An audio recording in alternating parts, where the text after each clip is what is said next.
আসসালামু আলাইকুম প্রিয় বন্ধুরা। আপনি যদি রাশিয়া নিয়ে চিন্তাভাবনা করেন যে আপনার ভবিষ্যৎ সুন্দর করার জন্য রাশিয়া যাওয়ার চিন্তাভাবনা করেন বা সিদ্ধান্ত নিয়েছেন আপনি রাশিয়া যাবেন, তাইলে আপনার এই ভিডিওটা আপনার জন্য অনেক অতি গুরুত্বপূর্ণ।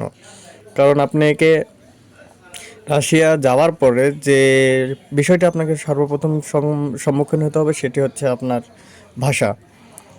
তো অল্প কিছু ভাষা জানলেও আপনি ওখানে চলাফেরা করতে পারবেন। আমার অভিজ্ঞতায় জানা যাচ্ছে ভাষাটা অতি গুরুত্বপূর্ণ রাশিয়ার জন্য। তো আপনি সর্বপ্রথম আপনাদেরকে ছোট ছোট প্রশ্নগুলো শেখাবো। সেটি হচ্ছে, আপনি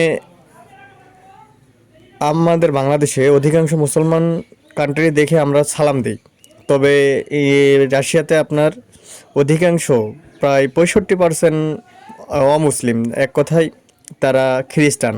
তো তাদের এখানে তো সালাম দেওয়া যাবে না, আমাদের ইসলামী শরীয়ত অনুযায়ী সেখানে সালাম দেওয়া নিষেধ আছে, অমুসলিমদের সালাম দেওয়া যাবে না।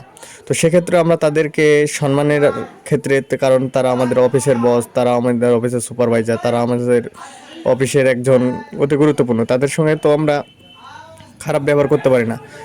তাই তাদের সঙ্গে আমরা বলতে পারি হ্যালো বা সালাম। সালামের অংশ হচ্ছে আপনার হচ্ছে রাশিয়ান শব্দের হচ্ছে প্রিভিয়েত।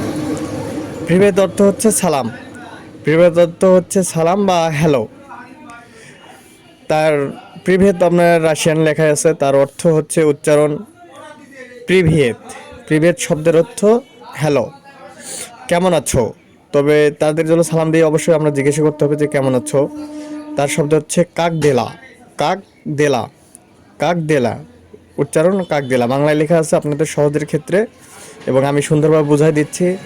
আমি ভালো আছি, তবে সে যদি বলে ভালো আছি, তার রাশিয়ান হবে খারাশো, ইয়া খারাশো।